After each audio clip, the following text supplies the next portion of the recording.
The Girl Who Dreamed in Blue. Every dream hides a truth. Every truth demands a price.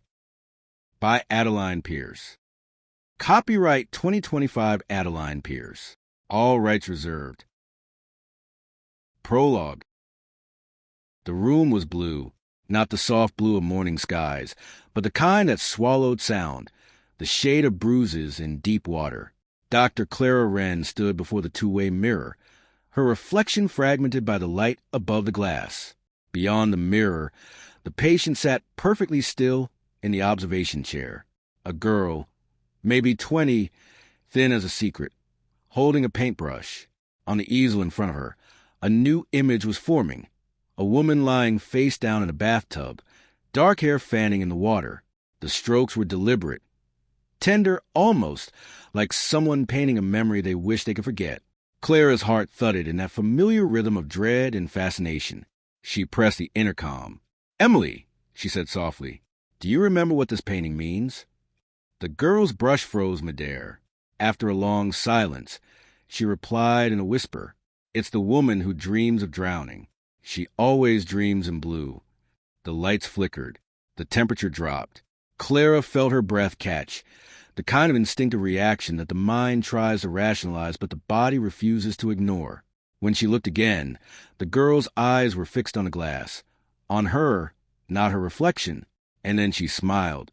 That smile would haunt Clara Wren for the rest of her life. Chapter 1. The Science of Dree. MS. London. 6 months earlier. Dr. Clara Wren believed in order. Order made sense. It was measurable, predictable, safe. Dreams were not. Every morning she woke at 6:45, opened the blinds, and let the pale London light spill across the minimalist geometry of her apartment. Everything in her flat had its place. The white porcelain mug beside the coffee machine, the neatly folded newspaper she rarely read, the shoes aligned perfectly by the door. Her life was a sequence of habits that created the illusion of control. That morning, the fog was so thick it blurred the buildings across the street into ghostly silhouettes. She watched them while sipping her coffee, her reflection faint in the glass. Her own face looked slightly unfamiliar, as if she were observing a stranger who mimicked her movements half a second late. She blinked the thought away and dressed for work. A gray suit, hair pinned neatly, no makeup beyond necessity. Then she left for the Somnus Institute, a 5-story block of glass and shadow tucked between Russell Square and Bedford Way. The Somnus Institute for Sleep and Memory Research had once been a Victorian hospital. Now, beneath its sterile lighting and quiet hum of machines, the same air of suffering lingered. The corridors smelled of antiseptic and caffeine, the perfume of sleepless doctors. Clara's ID beeped at the checkpoint. "Morning, Dr. Wren," said the guard, with that half-smile that tried to hide curiosity. She nodded, distracted. Her mind was already rehearsing her first session of the day. She had a new patient, Emily Holt, 21, chronic parasomnia, visual hallucinations during REM phase, and something the notes called precognitive patterns. Clara didn't believe in premonitions. She believed in misfiring neurons and subconscious processing, the brain rearranging fragments of perception into something that felt like prophecy. Still, the file intrigued her. In her office, she placed a folder on the desk and stared at the photograph clipped inside. A young woman with messy blonde hair, paint on her hands, eyes too old for her age. Beneath the photo was a note written in a shaky hand. "I don't dream things. I remember them." Clara frowned. She turned the page and froze. Attached was a sketch in blue ink, a reflection of a woman standing before a mirror. The likeness was uncanny. It looked like her. Same haircut, same posture. Coincidence, she told herself. Pure coincidence. "Room 4B, said Dr. Myers as he passed her office door. "You want to see this one." Room 4B was part of the observation wing. One wall entirely made of glass. Inside, the girl was already painting. She didn't look up when Clara entered. The air smelled faintly of oil paint and turpentine, oddly nostalgic among the sterile walls. The canvas was half finished. A river at night, light rippling over dark water. At first, it seemed abstract, Then Clara noticed the outline of a body in the reflection, submerged just beneath the surface. "Hello, Emily," Clara said softly. "I'm Dr. Wren. I'll be working with you for the next few weeks." Emily's brush paused. She rinsed in the jar of cloudy water, turned, and smiled faintly. "I've seen you before." Clara blinked. "Have we met?" "Not here," the girl said. "In one of my dreams." A pulse of unease rippled through the room. Clara forced a professional smile. Dreams can be very convincing. They mix people and memories. We see faces we think we know. Emily tilted her head. But this one was different. In that dream, you were standing in the rain. You were crying, but not for yourself. Clara felt her stomach tighten. Do you often dream about people you don't know? Only when they're about to forget something important. The air conditioner hummed softly overhead. Clara wrote a note, her pen scratching the paper louder than it should have. "Tell me about the painting," she said. Emily's gaze drifted back to the canvas. "It's from a dream. The water was cold, and the city lights were shaking on the surface. I couldn't tell if I was looking at the river or a mirror. What happened next? I woke up, but the sound stayed with me, the sound of someone breathing underwater." Clara felt a chill crawl up her arms. She had dreamed of that sound too, years ago, after her father drowned during a sailing trip off Brighton. She'd been 15. The memory had faded into something clinical, categorized under unresolved trauma. She closed the file. "We'll continue next week, Emily." The girl nodded but didn't look at her again. As Clara turned to leave, she caught a glimpse of the new strokes Emily had added to the painting. Faint outlines of a woman's face breaking through the water. Her own face. That night, Clara couldn't sleep. The city outside her window pulsed with the yellow glow of taxis and the distant hum of traffic. She replayed the conversation again and again, until it bled into her dreams. In one of them, she was standing beside the Thames. The air was thick and metallic, the water reflecting the skyline in broken pieces. A woman's voice called her name from below the surface, soft and desperate. She looked down. The face staring back at her from the black water wasn't hers. It was Emily's, eyes open, lips moving in silence. Clara jerked awake, gasping. The alarm clock glowed 3:11 a.m. For a moment she thought she heard dripping water, a steady rhythm from somewhere in the apartment. But when she turned on the light, everything was dry. Only the faint smell of turpentine lingered in the air. Chapter 2. Beneath the Surface. The morning after the dream, Clara arrived at the Somnus Institute earlier than usual. The fog hadn't yet lifted from Russell Square, and the streets were damp with that ghostly gleam peculiar to London after a long, sleepless night. She hadn't told anyone about the dream. Scientists didn't talk about such things, especially not neuroscientists who had built their careers proving that dreams were nothing but the residue of thought. Still, something inside her had shifted. Every reflection, every puddle, every pane of glass made her uneasy.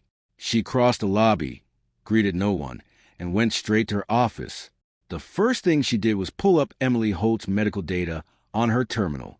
Heart rate irregularities during REM, mild hypnagogic paralysis, elevated stress markers. Nothing abnormal enough to explain the precision of her paintings. She stared at the digital EEG traces, spikes of blue and violet lines dancing like lightning across the screen. They looked almost beautiful, like a secret language. When Myers appeared at her door with his habitual mug of burnt coffee, she startled. "Early again?" he asked. "You're making the rest of us look lazy." Clara forced a smile. "Couldn't sleep?" He leaned against the doorframe. "You met Emily yesterday, didn't you?" "Yes." "And—" Clara hesitated. "She's vivid, the way she describes her dreams. It's as if she's there. She paints details that shouldn't exist." Myers nodded slowly. "Her mother says she started after her father's death, drowned in the Thames, about 2 years ago. Since then, she claims the dreams have a life of their own." The word drowned echoed unpleasantly in Clara's head. "Did you know he was a police officer?" Myers added, "Homicide division. He worked on some grim cases." That caught her attention. "Which ones?" "I'm not sure, but maybe that's where the imagery comes from. something she overheard as a child. Clara folded her arms. Or something she saw. Myers gave her a look. You're not starting to believe in clairvoyance, are you? Of course not, she lied. Later that day, she sat again behind the mirror glass of room 4B. Emily was painting another river scene, this time darker, stormier. The brush moved quickly, confident. Clara pressed the intercom. Emily, may I ask you something about last night's dream? The girl didn't look up. I didn't sleep. Why not? Because she didn't. Who? Emily paused, then whispered. The woman in the water. The hairs rose on the back of Clara's neck. You've seen her again? Emily nodded. She's trying to remember her name. Clara made a note. And do you think you know her? A long silence. Then Emily turned toward the glass, her eyes oddly distant. I think she's you. The brush dropped, clattering on the floor. Clara froze behind the glass, pulse pounding. She muted the intercom, took a deep breath, then reactivated it. Emily, I'd like to show you some photographs of places. Maybe you'll recognize one from your dreams. She slid forward through the hatch. Bridges, docks, riversides, places near the Thames. Emily leafed through them until her fingers stopped on one image. The narrow alley beside Blackfriars Bridge, dimly lit, the water black beneath the arch. Her pupils widened. That's where it happened, she said. What happened, Emily? But Emily only whispered. You should have locked the door. That night, Clara didn't go home. She stayed in her office, rereading reports and cross-referencing the image Emily had chosen with news archives. She wasn't sure what she was looking for until she found it. Blackfriars murder. Body of unidentified woman found in the Thames, 2017. The article included a grainy photo of the alley, almost identical to Emily's painting. The victim had never been named. The case remained unsolved. Clara rubbed her temples, her rational mind fighting to assemble a plausible explanation. Maybe Emily's father had worked on the case. Maybe she'd seen photos as a child. But another voice whispered beneath that logic, quieter and colder. Then why did she paint your face? She shut down the computer and leaned back in her chair. Outside, the city lights flickered against the fog glass. A sound broke the silence. A faint drip, drip, rhythmic, from somewhere near the sink. She crossed the room. The tap was dry. The dripping continued. Clara followed the sound into the corridor. At the far end, a door stood ajar, the observation room for 4B. She shouldn't have been able to open it from this side without clearance, but the lock hung loose, broken. Inside, the lights were dim. The easel was still there, the canvas turned toward the wall. She reached for the switch. The light revealed a new painting. It showed a hospital corridor, identical to the one she was standing in, perspective perfect. At the end of the corridor, a figure, her figure, stood before a door marked 4B, one hand reaching for the knob, and on the floor at her painted feet, a pool of blue spreading wider and wider, as if the color were leaking from the frame itself. Clara stepped back, trembling.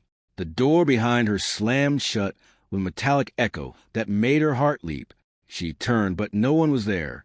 The lights flickered once, twice, and then steadied. The painting now showed an empty hallway. Her reflection was gone. When she finally made it home, dawn was already pale over the city. She dropped her keys on the counter, poured herself a glass of water, and stared at her reflection in the kitchen window. For the briefest instant, she thought she saw a second face beside her own, eyes open, unblinking, staring from beneath the glass like something submerged. The sound of water filled her ears again. She blinked, and it was gone. Only her reflection remained, tired and human, pretending everything was still explainable. Chapter 3. Memory Echoes. The following week passed in fragments, one of those stretches of time that feels like a fever dream, half real, half remembered. The weather in London turned heavy and wet, a dull gray that pressed against the windows like a weight. Rain crawled down the glass of the Somnus Institute in thin, erratic lines, distorting the view of the square below. Dr. Clara Wren sat at her desk, staring at the blank monitor. She hadn't been sleeping well. The shadows under her eyes were beginning to show through the careful layer of composure she wore like makeup. Her office smelled faintly of coffee and disinfectant, a blend that always reminded her of hospitals and long nights. Outside her door, the faint hum of machinery was constant, the low mechanical breathing of the building itself. Every now and then, she could hear the rhythmic beeping of a monitor from another room, like a heartbeat that wasn't hers. She tried to work. She opened Emily's file again, scrolled through pages of brainwave graphs and sleep data, but her attention kept wandering to the corner of the screen, where the Institute's internal clock blinked 9:47. The second she looked at the numbers, they froze. She blinked once, and the digits jumped ahead to 9:49. She rubbed her temples. Exhaustion, she told herself. Nothing more. A knock on the door startled her. It was Nadia, the night shift nurse, holding a stack of reports. She was small and wiry, with dark curls escaping her bun and a silver chain glinting at her neck. She smelled faintly of cigarette smoke and lavender hand cream. "Morning, doctor," Nadia said, placing the papers on the desk. "These are from the observation wing. 4BS last session included another REM recording. Thought you want to see it." Clara nodded, her tone neutral. "Thank you." Nadia lingered a moment. "You look tired. More than usual." "I'm fine." "Sure. Just maybe take a night off before you start seeing things that aren't there." Clara's eyes flickered upward, catching the nurse's reflection in the dark computer screen. For a split second, it looked as though the reflection smiled while the real Nadia did not. Then it was gone. That afternoon, she walked down the corridor toward the archival lab, where old case files were stored. The lights buzzed overhead, a sterile hum against the sound of her heels on the polished floor.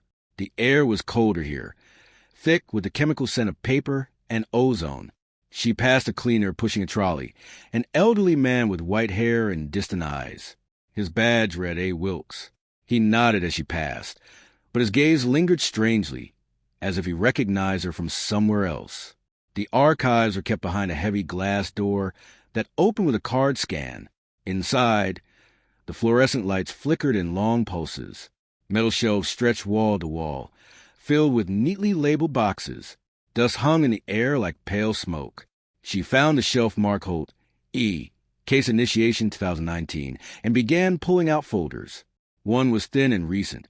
Another was older, its label partially smudged. She sat at the long table and began to leaf through them. The older file was handwritten. Pages yellowed, ink faded. She frowned. The handwriting was neat, deliberate, with a slant she recognized immediately. It was her own. At first, she thought impossible. She checked the dates. The file was signed Dr. C. Wren. Initial evaluation, April 2017. But that couldn't be. She hadn't joined the Somnus Institute until late 2018. She felt the air in the room shift, growing heavier. Her pulse slowed to a dull, thunderous beat in her ears. She turned the page. There was a description of Emily Holt, age 19, a note in her own handwriting. Subject displays recurring dreams of drowning. States, she remembers through me, test pending, limbic retrieval experiment. Clara closed the folder and pressed her palms flat against the table, trying to steady her breathing. She could almost feel the paper vibrating beneath her fingers. Someone forged this. But then, why did the writing look exactly like hers, even down to the small tremor in the loop of her W? When she returned to the main corridor, she caught sight of herself reflected in the long window panes. A tall woman in a gray coat, shoulders slightly hunched, hair pinned too tightly. The reflection looked thinner than she felt, almost translucent. She stopped, turned to look more closely. For a brief moment, she thought the reflection's eyes moved before hers did. She stepped back. The hallway behind her was empty. A cold shiver crawled through her spine. That evening, Clara left the Institute later than usual. The city was slick with rain, streetlights haloed in mist. She walked without umbrella, the water beating on her coat. The smell of wet asphalt mingled with petrol fumes and the faint sweetness of chestnut vendors near the park gates. She stopped at a small cafe on Marchmont Street, a narrow, dimly lit place that stayed open late. Inside, The air was thick with the aroma of roasted coffee and old wood. She ordered tea she wouldn't drink and sat near the window, watching the blurred lights of traffic slide across the glass like liquid fire. When she finally took out her phone, she typed Blackfriars Bridge Unidentified Body 2017 into the search bar. The same articles appeared, the same photo of the narrow alley. She zoomed in on the image until the pixels broke apart, but there was something about the shape of the victim's hair, the color, the way it spread in the water, that made her stomach twist. She thought of Emily's painting, and the mirror, and the blue. Dr. Wren? The voice startled her. It was Detective Mark Lyle, a man she consulted with once on a sleepwalking homicide case. He stood at her table, rain dripping from his coat, a faint smile softening his sharp features. "Didn't expect to see you here," he said. She blinked, grounding herself. "Neither did I, working late?" "Always," he said, sitting across from her uninvited. "You look like someone who hasn't slept in days." "I work at a sleep institute. It's ironic, I know." He chuckled. "Still doing your dream studies?" She nodded, hesitant. "Something like that." He took a sip of his coffee, studying her. "I heard you got a patient, young woman. Claims she sees murders before they happen." Clara stiffened. "Where did you hear that?" "Word travels. The mother called the police a few weeks ago. Thought her daughter was in danger. Said the dreams were getting worse." He lowered his voice. "You should be careful with that one. There's something off about her." Clara's eyes narrowed. "Off how?" "She's been sending drawings to a journalist. Crime scenes that match open cases. Nothing published yet, but if it leaks..." He didn't finish the sentence. Clara stared at him, her heartbeat loud in her ears. "She shouldn't even have access to the outside," she said quietly. "She's under observation." "Then you got a problem," he said, "because someone's getting her messages out." That night, back in her apartment, the rain hadn't stopped. The city shimmered under the sodium glow of street lamps. She dropped her coat, turned on the kettle, and leaned against the counter.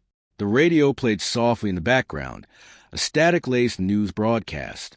Police are reopening the investigation into a series of unsolved deaths along the Thames. Authorities believe the cases may be connected. Clara turned the dial, but the voice persisted, distorted by interference. The victims were all women in their 30s, dark hair, average height. Her hand trembled slightly. She switched the radio off. The silence that followed felt heavier than the sound had.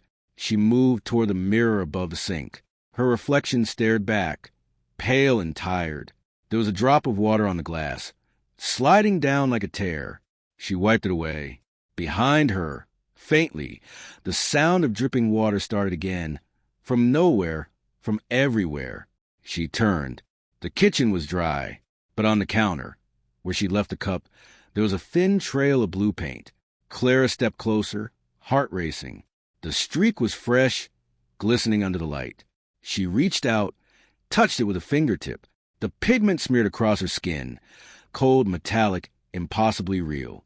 In the distance, a faint sound echoed from the street below, a single violin note, drawn out and trembling.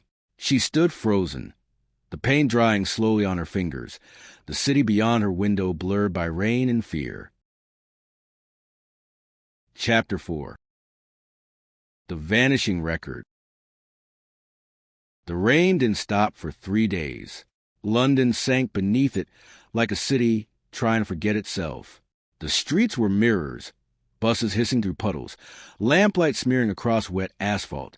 Even inside the Somnus Institute, the damp had found its way in, a chill that clung to walls and skin alike. Dr. Clara Wren moved through the corridors as if underwater. She barely spoke to anyone. Her mind was fixed on the folder she'd found in the archives, the one that shouldn't exist.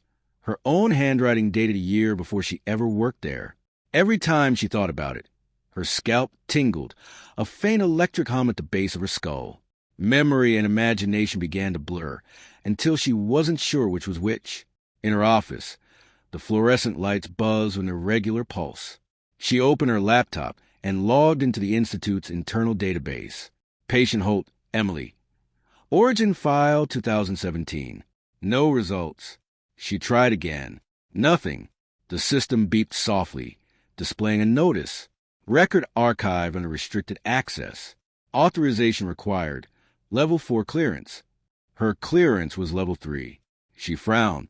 The only level 4 user she knew was Dr. Adrian Vale, the Institute's director, an old neurologist whose voice carried the weight of authority and fatigue. He'd recruited her 2 years earlier, after her publication on memory suppression therapy.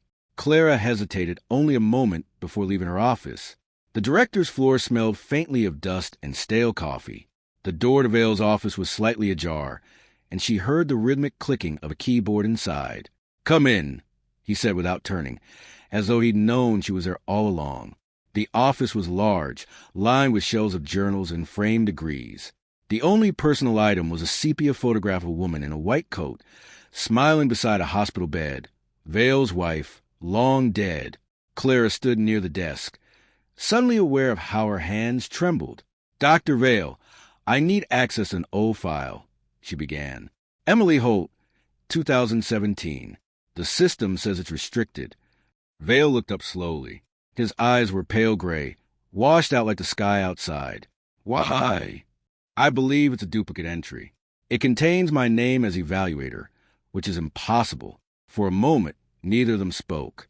The hum of the computer filled the silence like static. Finally, Vale sighed, leaned back, and interlaced his fingers. "Sit down, Clara." She did. "You've been working too many hours," he said quietly. "You know what happens when sleep deprivation mixes with research of this nature." "I'm not hallucinating," she said sharply. "Did I say you were?" He smiled faintly, the kind of smile that made her feel like a patient instead of a colleague. Sometimes the mind compensates for things it doesn't understand by inventing patterns.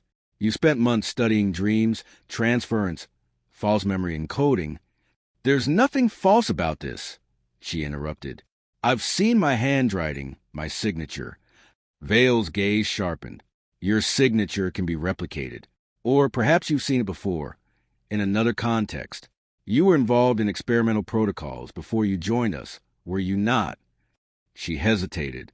"Yes, at Cambridge. On memory modification therapy." "Correct." Her mouth felt dry. "Yes." "Then you know how unreliable the human mind can be when it begins to overwrite itself."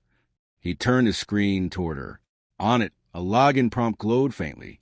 "Let's verify. If there's a file, we'll find it." He typed for a few moments, expression unreadable. Then the cursor froze. He frowned. "What is it?" The screen went black. A soft beeping followed. Then a message appeared. "File corrupted. Access terminated."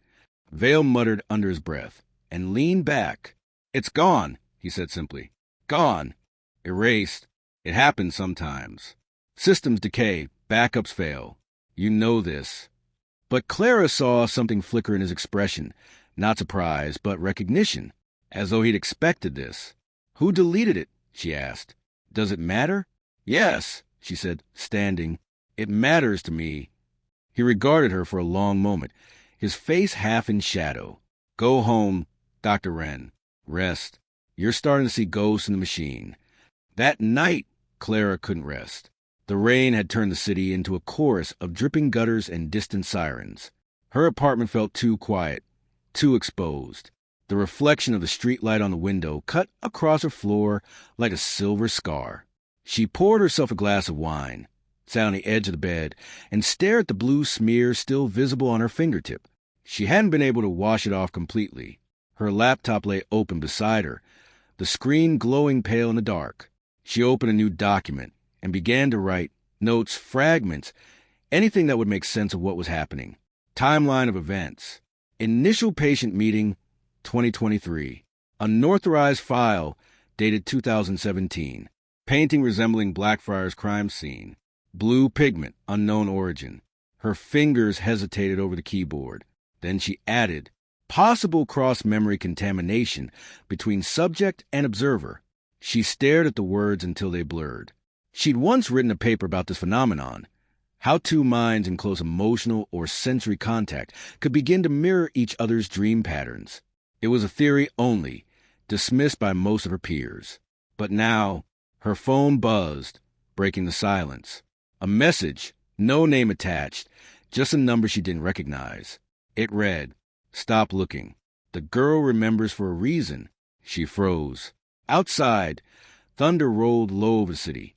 When she looked back at the phone, the message was gone. Deleted. No record of it ever being received. The following morning, she returned to the Institute before sunrise. The building was nearly empty. Only the security guard at reception and the faint echo of cleaning machines in the distance. She went straight to the medical storage room, using a key card she wasn't technically authorized to have. Inside, the air smelled of cold metal and disinfectant. Rows of filing cabinets lined the walls, each labeled by year. She found the drawer for 2017 and began pulling folders one by one. Her fingers trembled with adrenaline. "No, halt, Emily." But at the very back, wedged between two unlabeled files, was a thin gray folder. No name, just a number, B47. She opened it. Inside were a few pages, medical notes, EEG readings, sketches of dream imagery, and one photograph, clipped to the last page. A patient lying unconscious in a hospital bed, electrodes attached to her temples. The name tag on her wrist read Clara Wren. She staggered backward, heart hammering. The files slipped from her hands and scattered across the floor, pages fanning out like pale wings. Footsteps echoed behind her. She turned. The cleaner, Mr. Wilkes, stood in the doorway, his trolley silent, his expression oddly calm. "You shouldn't be here, doctor," he said quietly. His voice was deeper than she remembered, each word deliberate. "Who are you?" she asked, breathless. "Someone who remembers," he replied. For a moment, they stood in silence, the hum of the lights the only sound. Then he stepped closer, lowering his gaze to the fallen papers. "You left too soon," he murmured. "They shouldn't have woken you." "What are you talking about?" Clara whispered, but Wilkes only smiled, a sad, knowing curve of his lips. "You'll remember. You always do." He turned and walked away, the wheels of his trolley squeaking faintly until they vanished down the corridor. Clara gathered the papers in trembling hands. Outside, the first light of dawn was bleeding through the windows, pale and colorless. The rain had finally stopped, but the world still felt submerged.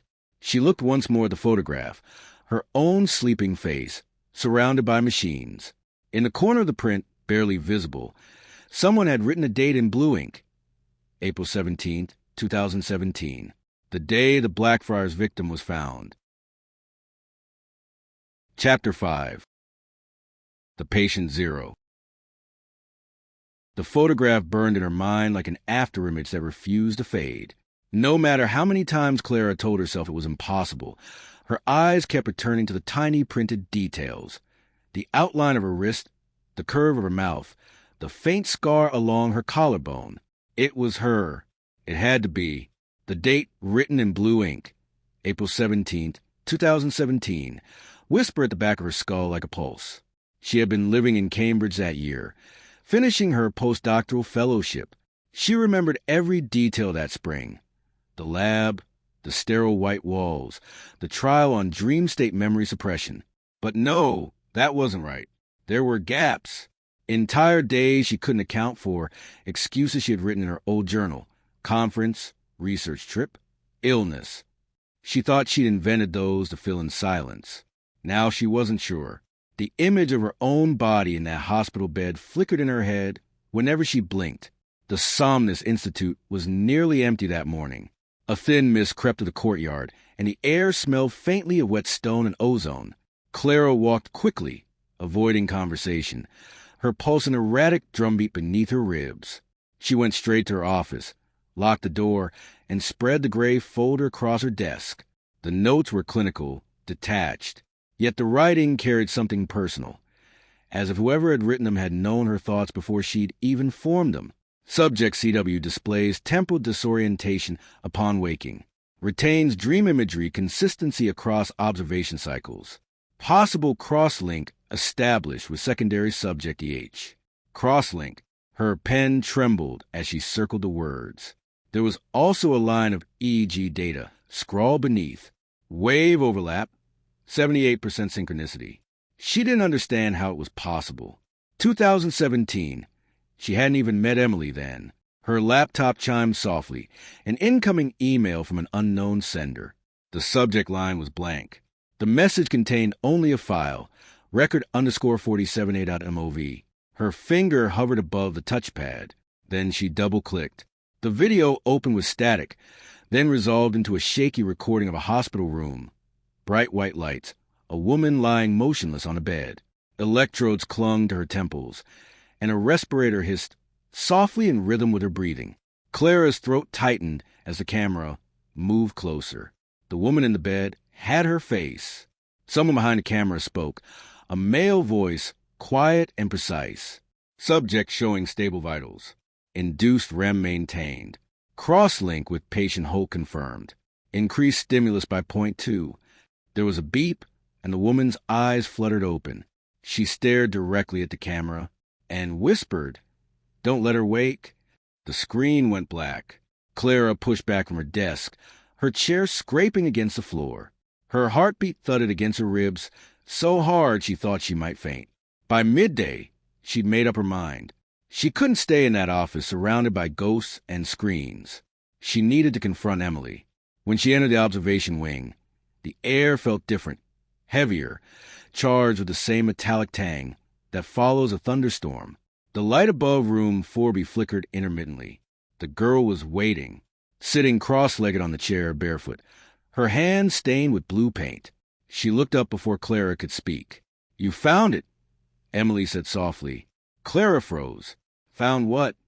"The photograph." Clara's mouth went dry. "How do you know about that?" Emily smiled faintly, the corners of her lips trembling. "Because I was there." "Where?" "In your head." The silence that followed was almost unbearable.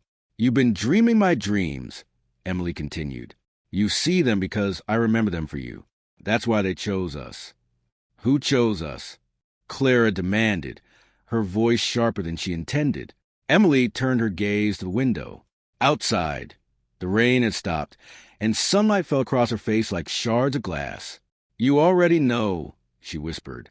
"You just buried it." Later, in the corridor, Clara pressed her palms against the cold wall to steady herself. The air smelled faintly of ozone and paint thinner. Her pulse refused to slow. "Dr. Wren," a voice said behind her. She turned. It was Myers, holding a clipboard, concern in his eyes. "You look pale. Everything all right?" "I'm fine," she lied. "You sure? You've been spending a lot of time with that girl." "Sometimes these cases get under the skin." I said I'm fine. He hesitated. "Vale wants to see you." He said it's urgent. Vale's office was dim when she entered, the blind half closed, the air thick with the smell of burnt coffee and old paper. The director sat at his desk, elbows resting on a stack of reports. "Clara," he said quietly, "we need to talk about patient hold." She remained standing. "Then talk." He gestured to the chair. "Please." She didn't move. Vale sighed. "You're not supposed to know about the 2017 program. It was classified, terminated after an incident." "What incident?" He rubbed his forehead, the skin beneath his eyes pale and sagging. "The experiment was meant to treat trauma by transferring memories from one subject to another, using shared REM cycles. We called it cognitive resonance mapping." Clara's breath caught. "You mean cross-linking minds?" "Exactly. And I was part of it." Vale looked up slowly. "You let it." The room tilted. She gripped the edge of the desk. "That's impossible. You volunteered after the trial subject lapsed into a coma. You believed you could stabilize the link yourself." He hesitated, his voice lowering. "You and Emily Holt were the only successful connection. You were the control." Clara's vision blurred. "Then why don't I remember?" "You weren't supposed to." She left his office trembling. The corridors of the Institute seemed to stretch and narrow like a labyrinth. Every sound was magnified. The hum of fluorescent lights, the buzz of distant monitors, the faint scuff of her shoes against the floor. In the observation room, Emily was painting again. The brush moved with feverish intensity. When Clara stepped inside, the girl didn't look up. "What are you painting?" Emily's voice was barely audible. "The end." Clara approached slowly. The canvas was enormous, covered in layers of cobalt and gray. At first it looked abstract, ripples, shadows, distorted reflections. Then she saw the shapes beneath, hospital beds, machines, a tangle of wires. And in the center, two figures lying side by side, connected by luminous strands of blue light. One of them was unmistakably Clara. The other, Emily. Clara reached for the painting, her fingertips brushing the still wet surface. The texture was wrong, slick, cold, almost pulsing under her touch. She pulled her hand back, but the paint clung to her skin like a heartbeat. "Emily," she whispered, "what did they do to us?" The girl's eyes lifted, shimmering with tears and exhaustion. "They tried to make you forget, but dreams don't forget." She smiled faintly. "They remember for us." The lights flickered once, then went out. Clara stumbled backward, the darkness pressing close. In the black silence, she heard the steady hiss of a respirator, the same sound from the video. Then a whisper, almost inaudible. "Wake up, Clara." The voice was her own. She opened her eyes to blinding white light. For an instant, she thought she was back in her apartment, but the air smelled of antiseptic and metal. A heart monitor beeped softly beside her. She tried to move, but her limbs felt heavy, restrained. Electrodes clung to her skin. A shape loomed above her, a man in a white coat. His face was obscured by a surgical mask, but his voice was unmistakable. "Welcome back, doctor," Vale said gently. "You've been asleep a very long time." Chapter 6. The Wake. The sound came first, a low mechanical pulse, steady as a heartbeat, echoing through a space too vast to see. Then came the light, cold, sterile, fluorescent, slicing through the darkness like a blade. Dr. Clara Wren opened her eyes. The ceiling above her was unfamiliar. Smooth white panels intersected by metal seams, the kind used in surgical facilities. A faint smell of antiseptic and ozone filled the air.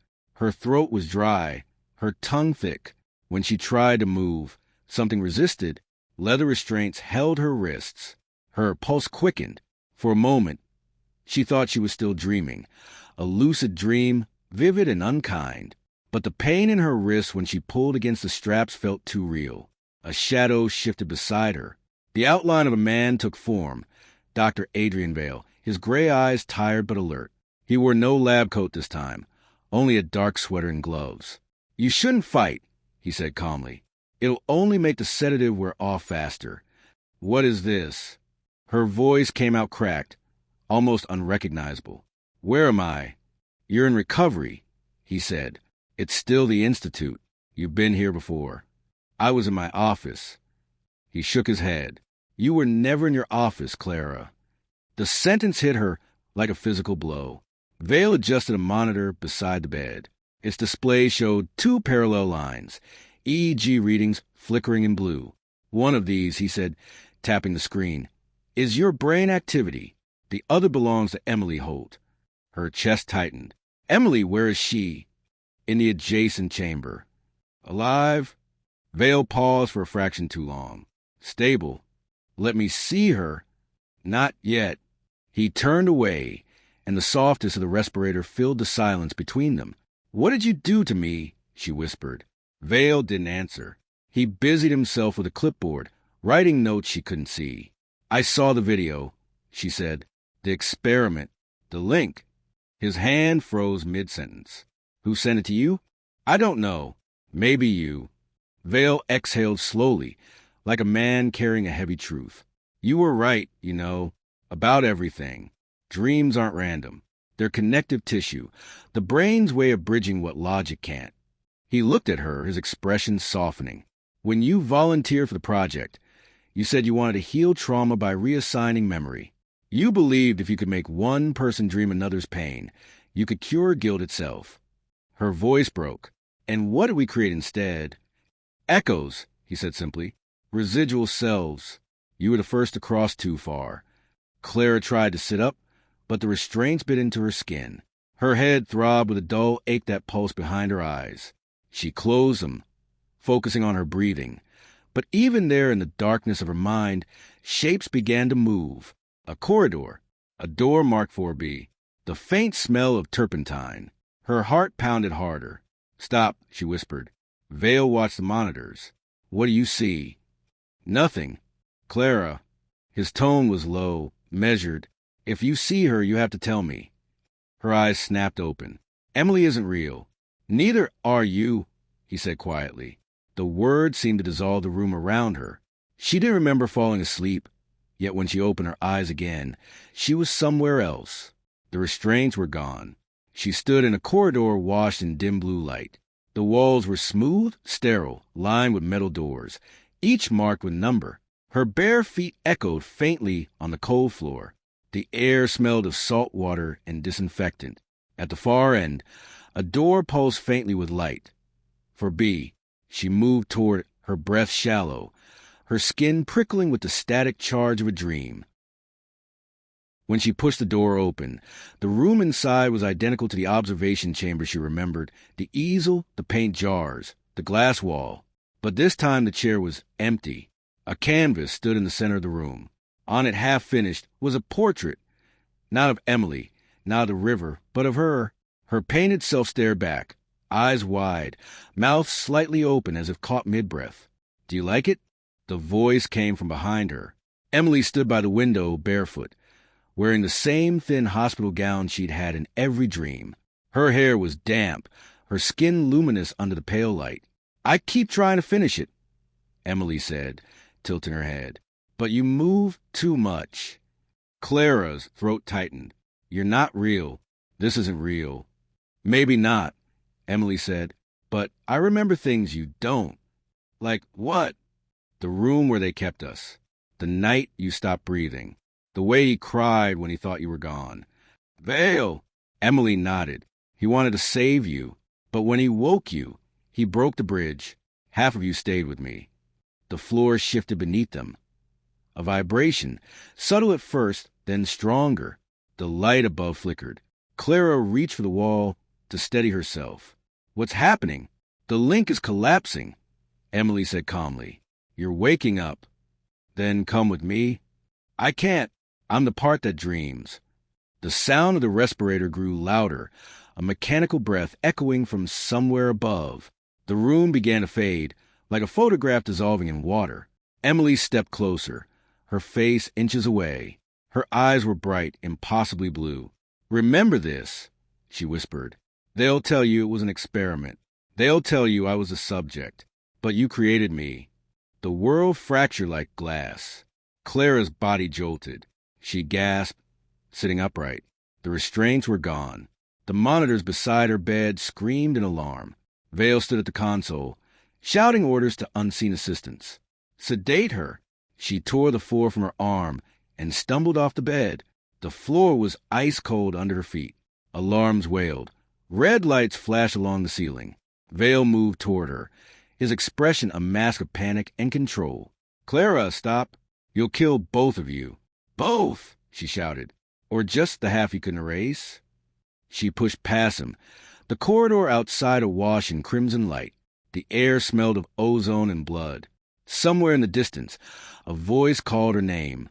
Faint, childlike, echoing from 100 speakers. "Wake up, Clara!" She ran, through one corridor after another, until the building seemed to twist around itself. Doors appeared and vanished. Every time she passed a reflective surface, her reflection was half a second late, as if it were following rather than leading. When she finally burst into the observation wing, room 4B was glowing. Inside, the easel stood empty. Only the final painting remained, propped against the wall. It showed a hospital bed, a body lying motionless beneath white sheets. Electrodes clung to its temples. The face was hers. In the reflection of the window, another woman stood watching. Emily. Clara pressed her hand to the glass. "Please," she whispered, "let me out." Emily's voice was soft, almost kind. "You already are." The lights flickered once, twice, and then everything went white. When the world returned, Clara was standing in the middle of Russell Square. Morning light spilled across the wet pavement, and pigeons scattered as she stepped forward. The city was alive again. Buses, laughter, the ordinary sounds of London. Her clothes were dry, her hands clean. No electrodes, no paint. She turned slowly, disoriented. Behind her, through the mist, she saw the silhouette of the Somnus Institute, glass and steel glinting in the sun. For a moment, it looked like it had never existed. Her phone buzzed in her pocket. She didn't remember having it. One message. No sender. It read, Session 1 complete. Subject Wren stable. Begin Cycle 2. Chapter 7. Cycle 2. Russell Square carried the after-scent of rain. Wet leaves, iron, the faint sweetness of pastry drifting from the kiosk that always opened too early. Pigeons clustered where the paving stones were warmest, their necks flashing oil-slick colors whenever the light caught. Clara stood at the edge of the lawn for a long time, letting the ordinary noise of London settle around her like a borrowed coat. Her phone weighed unfamiliar in her palm. One message. No sender. Session 1 complete. Subject Wren stable. Begin Cycle 2. She slipped the device into her pocket without answering. A bus hissed past, its windows fogged by bodies and breath. Children laughed in short bursts near the fountain, the sound oddly distant, as if coming through a wall. She touched her wrist where an electrode had been seconds, hours, years ago. The skin was smooth. No marks. No proof. The mind, she thought, is a rigorous liar. Bloomsbury was a geography of muscle memory. Her feet found Bedford Place without thinking, then Marchmont, then the narrow street where the cafe crouched under a canopy the color of old wine. Inside, the air held a comfortable mix of grounds and steam and the citrus tang of peeled zest. A barista she didn't recognize looked up and nodded as if he did. Usual? He asked. She opened her mouth, closed it again. Yes, she said, choosing to be a person with a routine. Thank you. He moved with a dancer's economy. Grind, tamp, pull. The espresso rose in a dark bloom that smelled like the first hour before dawn. Clara took a table near the window. Condensation haloed the glass and turned the street into a submerged painting. People moved through it like slow fish. On the napkin, a small blued, a stain like a birthmark in the paper. She reached out and touched it. It didn't smear. It didn't do anything at all. When the barista set the cup down, the saucer made a clean ceramic sound that reached the back room in her chest and turned on a light. Long night? He asked lightly. Long year, she said. He smiled with only the top half of his face. Aren't they all? Her reflection hovered in the window beside the street. A woman of 38 with hair pinned too neatly, a jaw that had forgotten softness, eyes that didn't decide quickly. For an instant the reflection lagged, a faint half-second, just enough to make her breath hitch, then caught up. She sipped the coffee. It burned the edge of her tongue in a way she welcomed. Proof of heat. Proof of a body that could still misjudge temperature and flinch. Detective Mark Lau stood in the doorway as if he had been written there. The bell hadn't rung. The ordinary rules of entry had skipped him. His coat was damp at the hem, a constellation of rain darkening the wool. He saw her without surprise and crossed the narrow aisle with the calm of someone returning to a seat he'd left to use the phone. Dr. Wren, he said, and the way he said it made it sound like a first line he'd practiced. You're up early. Apparently I am, she said. Are you following me? Not today. He took the chair opposite without asking. You look better. Color in your face. He lifted his cup in a small salute. She hadn't seen him order. Sleep help? Define sleep. He considered that. All right. How about clarity? She looked past him to the window, to the street where the traffic light changed and the cars waited like animals at a trough. Do you ever feel, she said, keeping her voice even, that the shape of the day was decided before you arrived? All the time.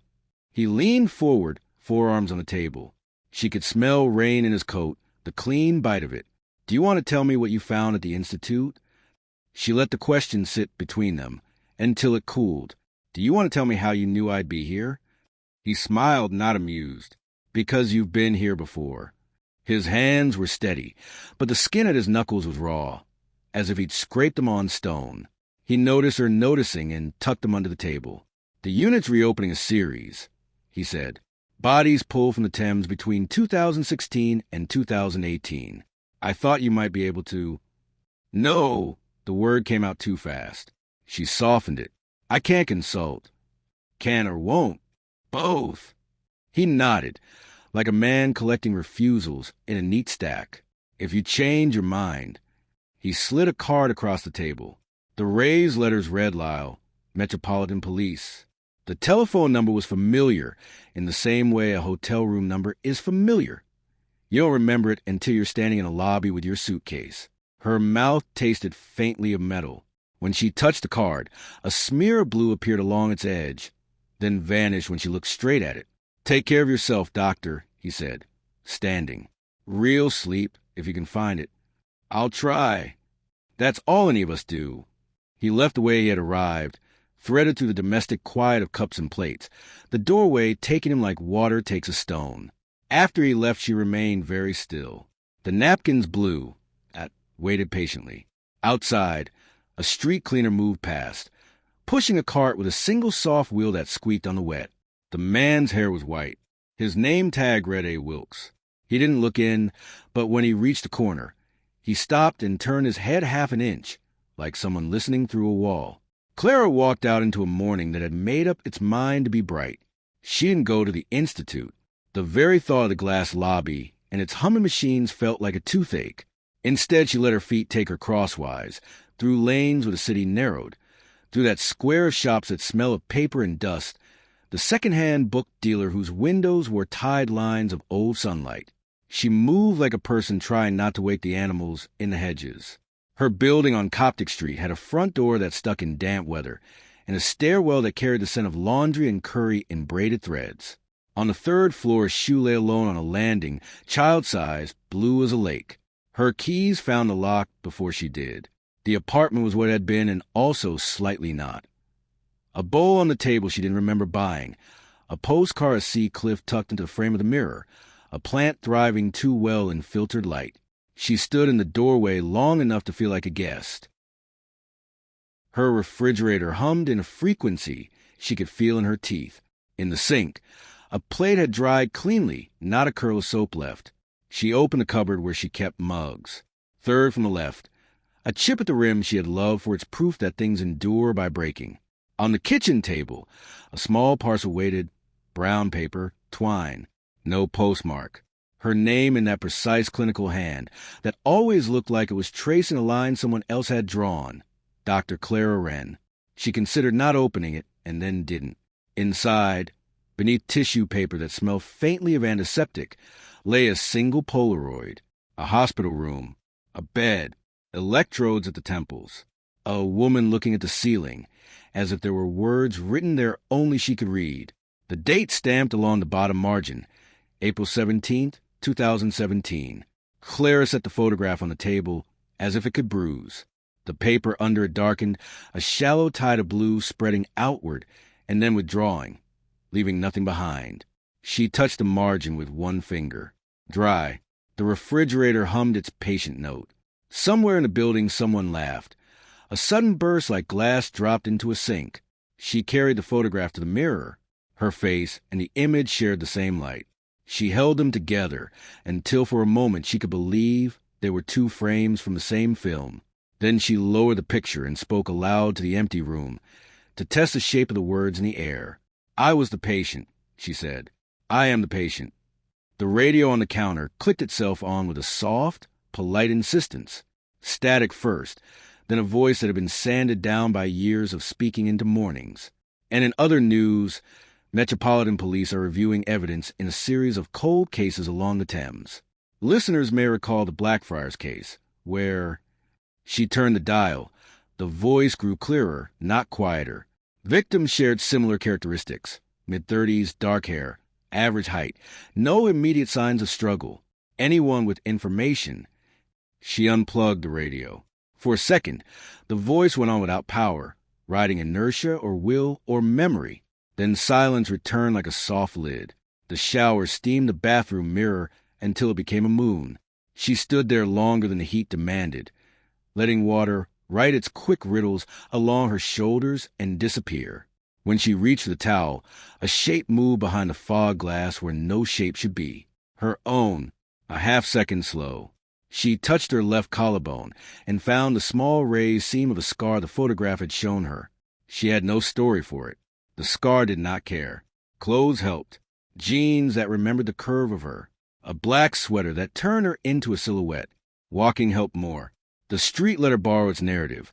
A child crying and then stopping, a cyclist braking, a dog deciding on dignity. She crossed Holborn and let the city decide her route. When she looked down, her hands were clean. When she looked up, a billboard displayed a smear of cobalt paint that meant perfume and also meant river. By late afternoon, the sky had pulled thin and turned the color of cooled ash. She found herself near the river, without deciding to be. Blackfriars rose ahead, its red pillars like vertebrae laid bare, the water shifting in long muscles beneath. The air there had a taste, metallic and green.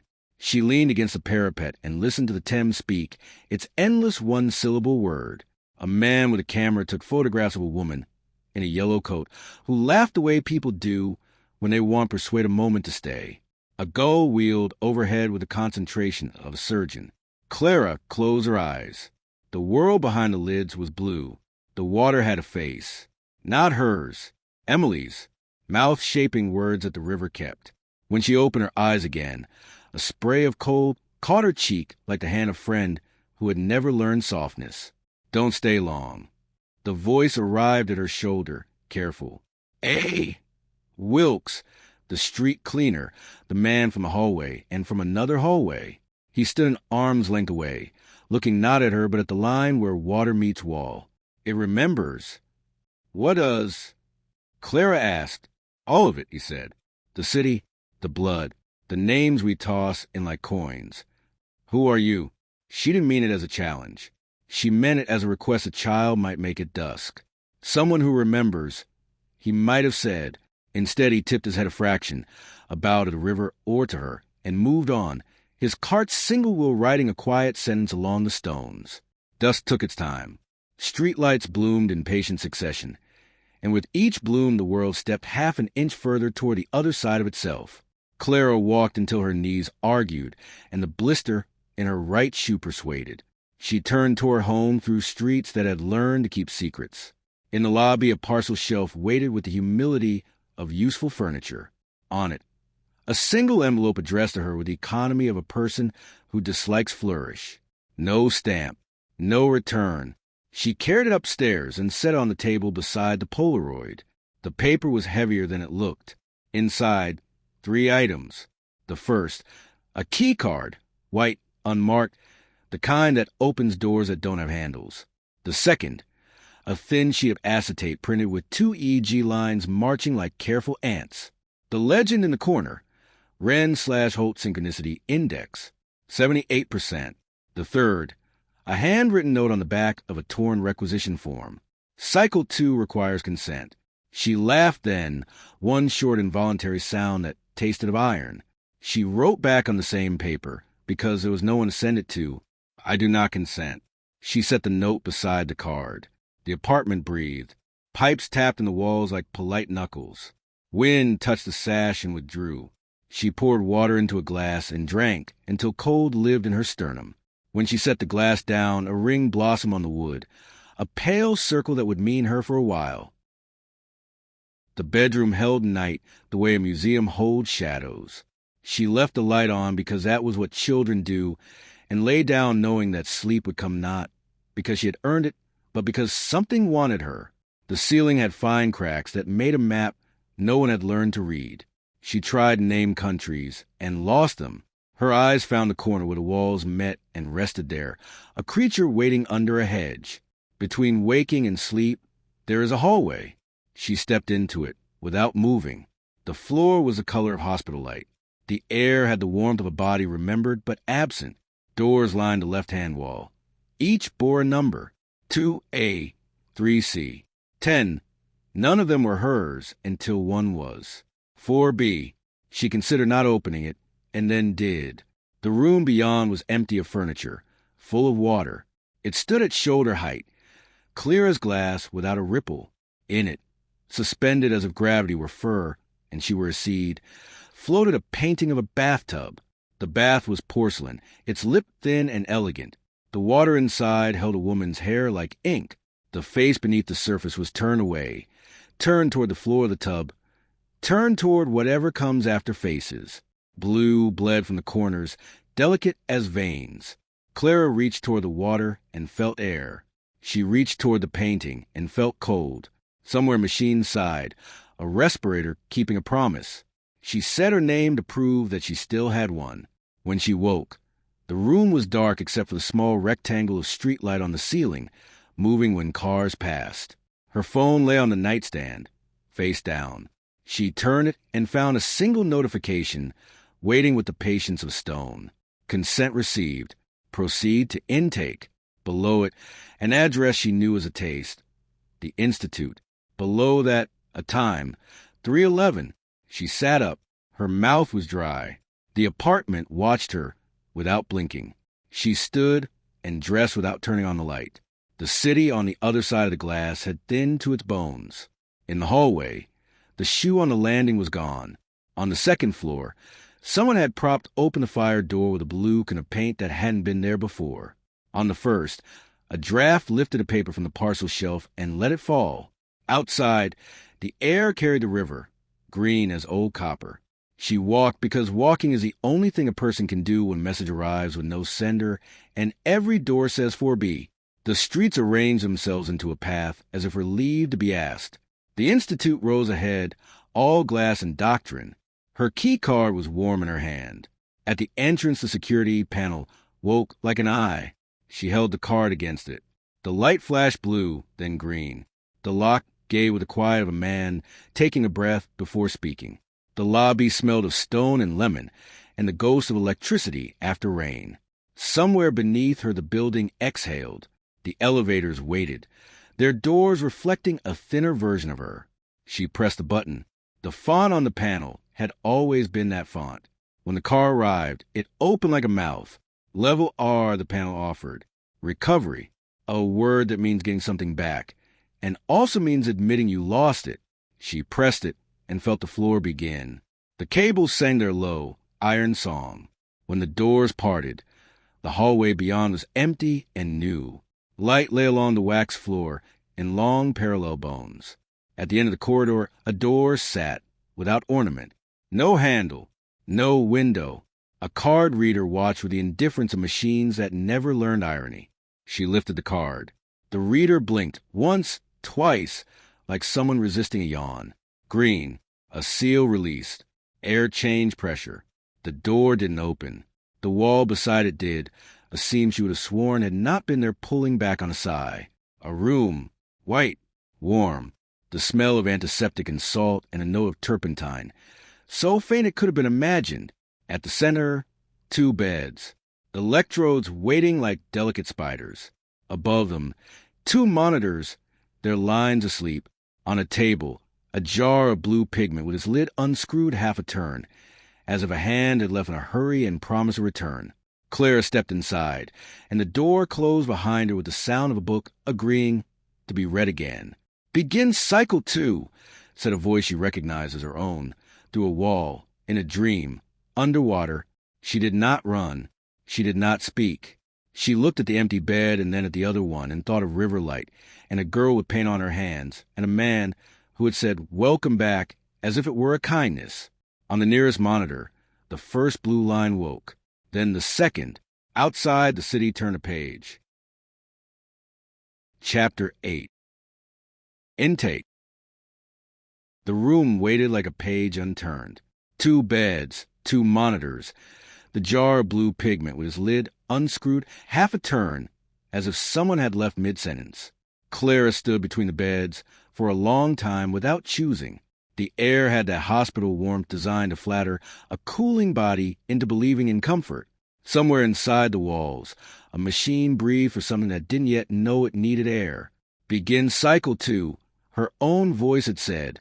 It still hung there, a faint aftersound, the way the sea keeps speaking after the wave withdraws. Dr. Adrian Vale arrived without footsteps. The door did not open.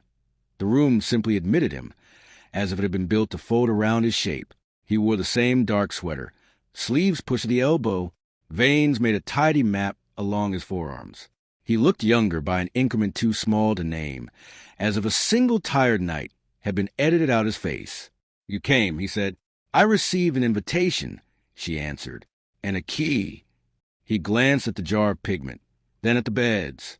Consent is a tricky thing in here. Like light passing through water, it arrives bent. "I wrote it down," Clara said. "I wrote that I do not consent." "Yes," he said mildly, "and here you are." He moved to the console and woke the monitors with a touch. The screens yawned into pale blue. Two flat lines waited in patient parallel. "Where's Emily?" Clara asked. "An intake," he said, "on the other side of your wall." "Does she know I'm here?" "She always knows," Vale said and turned a dial. Electrodes waited like small, patient spiders. She lay on the nearer bed and let him affix them with the intimacy of a seamstress. The gel was cold. It rode its small circles of wet along her temples and into her hair. He worked carefully, professionally, as if care were an act with moral weight. "She's not my patient," Clara said. "She never was. I was hers." Vale's mouth twitched, not a smile. You were each other's instrument. He fitted the sensor cap, adjusted the strap under her chin, and checked the lead with a brisk tenderness that made her think of the first time anyone had washed her hair after she learned grief. A kind hand, a basin, steam turning the room gentler.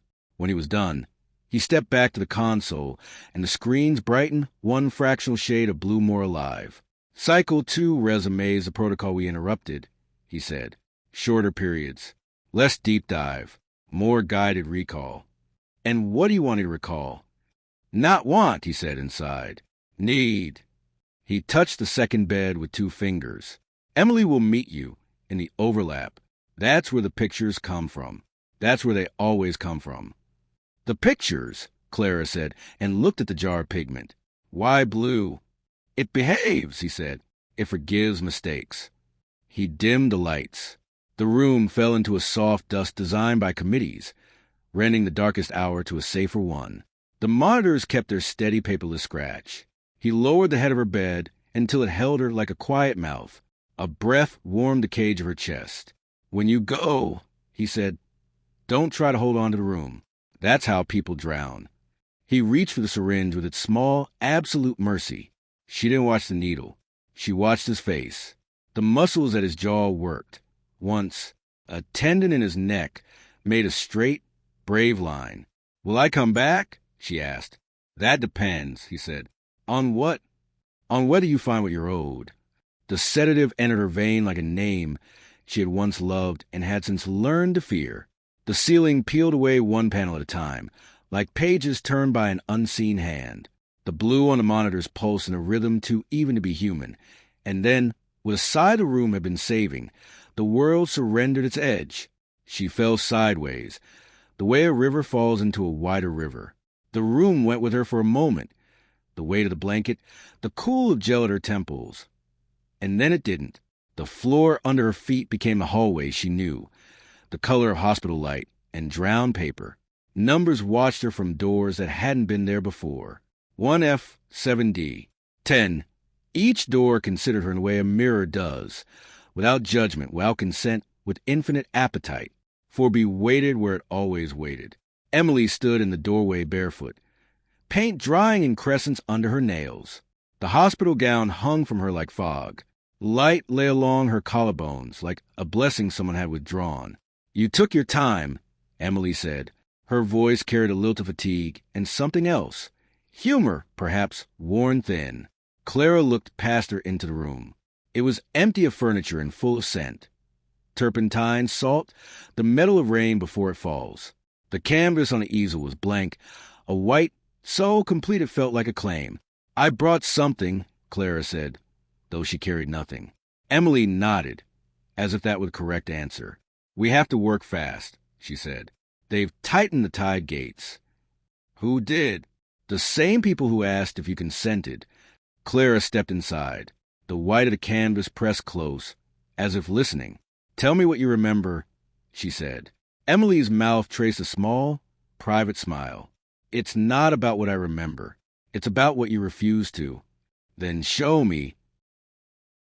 Emily lifted her hand to the blank canvas and pressed her palm flat.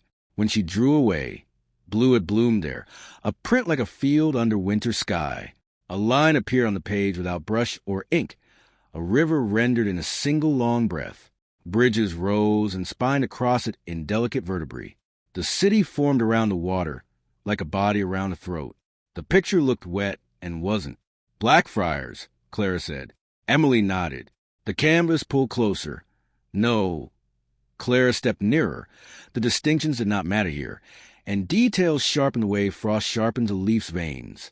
A narrow walkway, a wall where the river licked its green language, a bollard scarred by chains, and there, a pale oblong in the water, not far from the steps, drifting, turning, caught in the mindless arithmetic of current and pillar. Don't, Emily said gently. If you go from above, you'll only see the picture. You have to see the thing. The scene folded, and they were inside it. Air took on the river's temperature, cold with a memory of summers. The metal of the railing released its damp into Clara's palm when she touched it. She drew her hand back with the tiny shock of it. A gull wrote commentary across the sky. What did they find? Clara asked and felt the old, reliable machine of her training click on despite whatever this was. What did the report say? You wrote it. Emily said, I don't write police reports. You wrote a different kind, Emily answered. Yours was about muscles that decide to stop remembering the way home. The river rolled. Voices came and went. Two men joking to displace the work from the center of their chests. A woman on a phone saying, but she was just here. A radio calling out coordinates like prayers. The body in the water bumped a pillar with that obscene tenderness the river gives its dead. When the current turned her, Clara saw hair, dark and heavy with it, a face blue as porcelain, a wrist surfaced and turned. Around it, a loop of nylon, the cheap kind sold in hardware shops in coils that smell of plastic and dust. The knot was neat, the kind of practical knot people learn from fathers and forget until they need a dog lead. Half-inch overhand, one end cut cleanly. No fray. The picture adjusted itself, and she was closer still. A hand reached, not Clara's. She was both within and behind the eyes that reached. The water seized the skin, bit with its green teeth. Fingers closed around the wrist. The nylon slid. The knot didn't hold because there was nothing else to hold to. The body turned its blind face to hers. Between lashes, a crescent of something darker. A smear. Paint? Oil?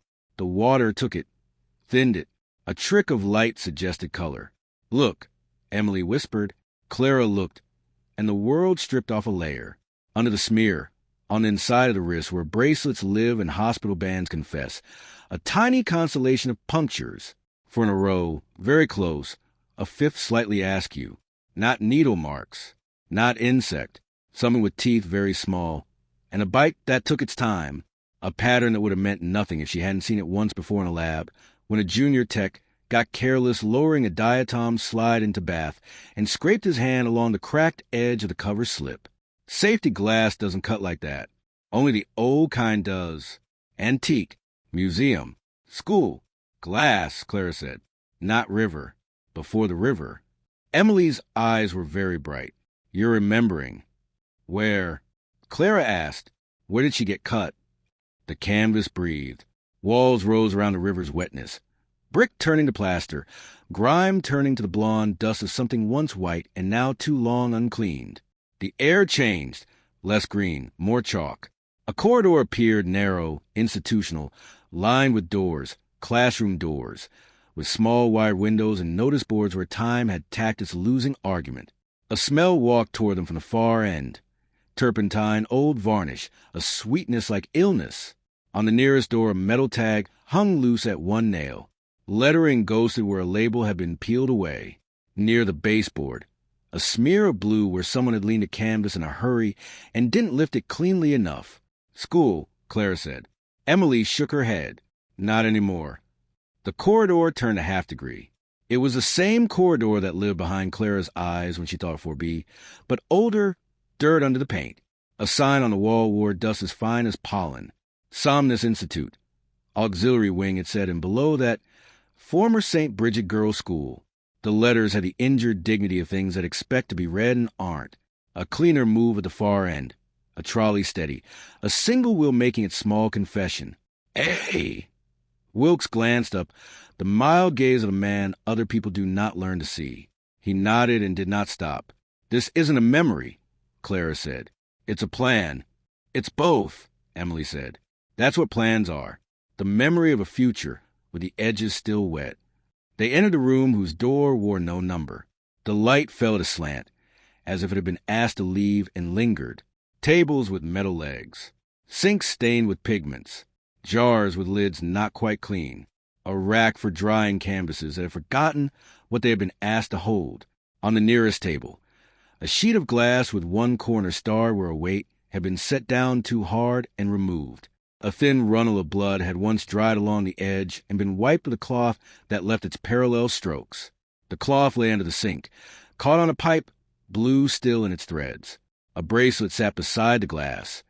Cheap silver chain, charm in the shape of a bird. The clasp was open. The charm had paint in the cut of its wing. Cobalt. Who died here? Clara asked. Emily's fingers traced the air above the table, not quite touching. Someone whose name was mislaid. Like yours. Like mine. You said there was a link between us because I made you, Clara said, and heard how arrogant and afraid the sentence sounded in this room where dust had opinions. If this is my lab, then... It wasn't your lab, Emily said. It was the school's. Before it was an institute. Before it was a hospital. The walls keep their syllabus. On the back wall, a chalkboard endured. A hand had written in small, neat capitals, REM consolidation exercise. Under it, as if a student had been asked to define the day, someone had written, Dreams do not forget. The last word smeared where a sleeve had brushed.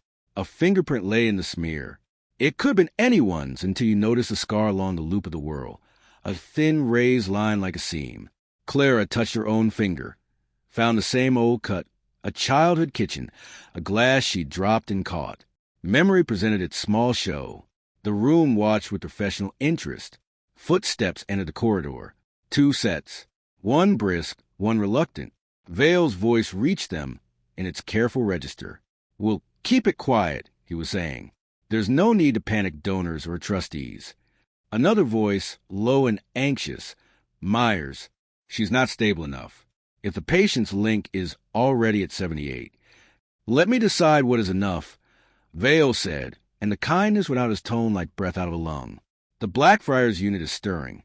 We need resolution. Clara looked at Emily. This is how it happened. Emily tilted her head. Not exactly, but close enough to get you to the next door, which is, you already know. The room folded along a seam Clara could not see until it was a seam she had already crossed. She stood in the river again, but not above it this time. In it, the water took her to the wrist of the woman whose bracelet lay on a table in a school that had been an institute, that had been a hospital, that had been built on the ruins of itself. The nylon cut the finger that had the scar that matched her own. Diatoms flowered in the small ooze of blood. Melisara, Navicula, 2 others she did not name, because naming is a way to pretend you are not inside the thing you name. The pattern meant she had been alive when she met the river. Time of entry. Time of death. Tide tables rose in her mind like a choir. Slack water at 2:55. First flood at 3:11. Her alarm clock had always chosen that number. 3:11. The minute she woke when the dream wanted her. The minute the message had name for intake.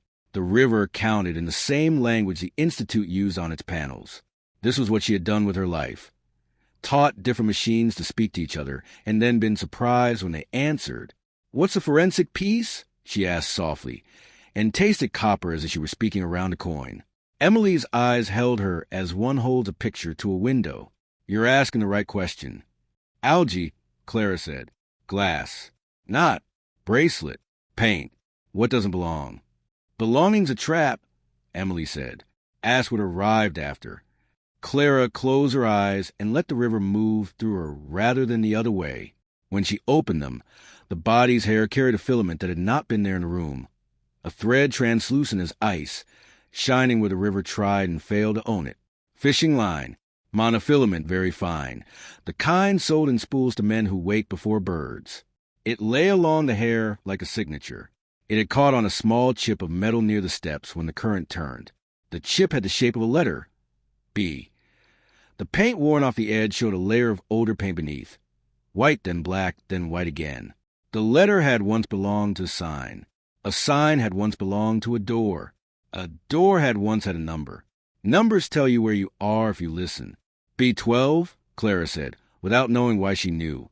The engine of the Institute shivered far above, as if someone had pressed a hand to a button and then removed it in fear.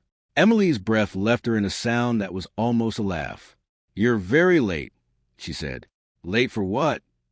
"For the moment where you admit the girl in the water wasn't only a stranger." Cold entered Clara's bones in a clean wave.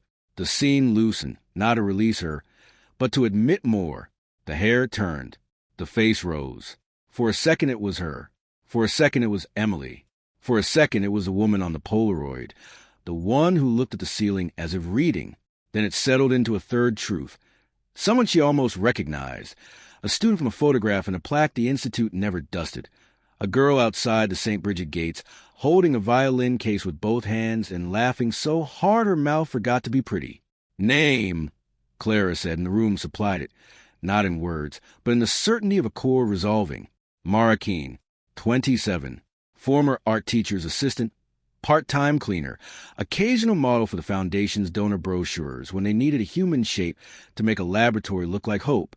Wrist scraped on glass, bracelet caught on a stand, line wound around hair by hands that tried to lift her and didn't. Thrown? Lowered? The knot said lowered. The compassion of the careless. Why her? Clara whispered. Because she was here late, Emily said. Because she saw something. Because she believed in people more than policies. Because someone mistook her kindness for silence. The river closed that answer with its soft absolute. The room stepped backward toward itself and let them out. They stood again in the white space with the blank canvas that was not blank anymore. River, corridor, classroom, river. The painting kept its wet that was not wet. The blue deepened where light touched it and thinned where shadow sat. Emily reached for the jar and tightened the lid the half-turn it needed. "They'll wake you soon," she said. "They've been patient in the way men are patient with their own plans." "Vale," Clara said. "Is he?" "He is what the room needs him to be," she said.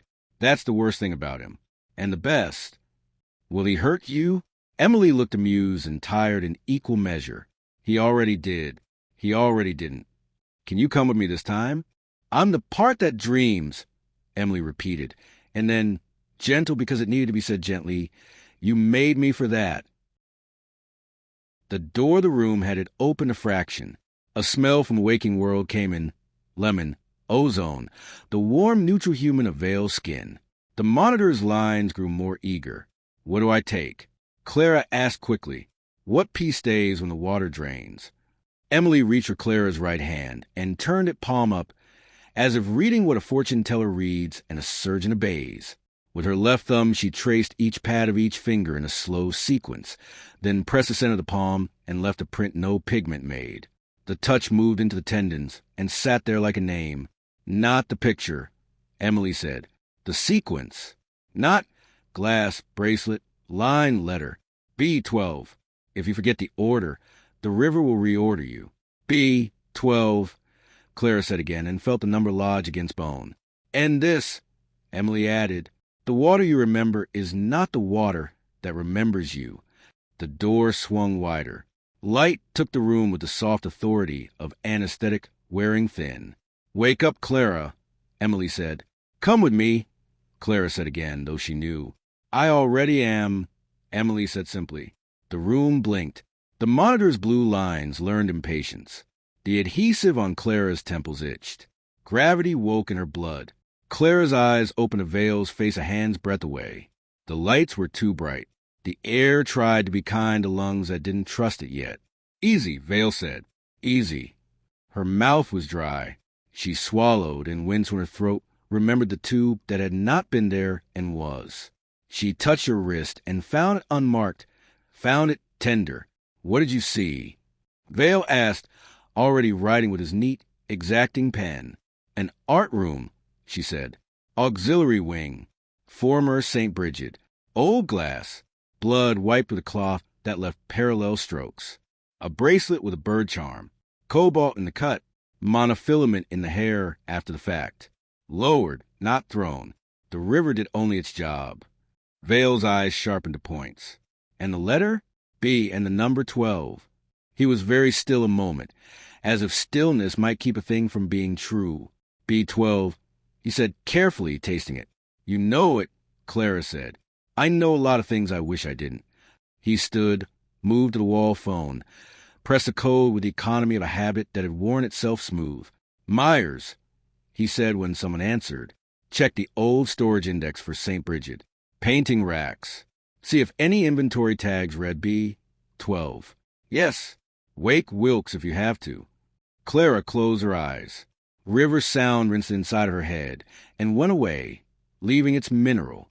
She could still feel Emily's thumbprint in her palm. Not heat, exactly. Something more like weight. Vale returned to bedside and looked at the monitors as if looking might learn them a better way to be. You did well, he said. I didn't do anything, she said. I remembered what I ruined. He almost smiled. That's doing something. The room resumed its hospital angles.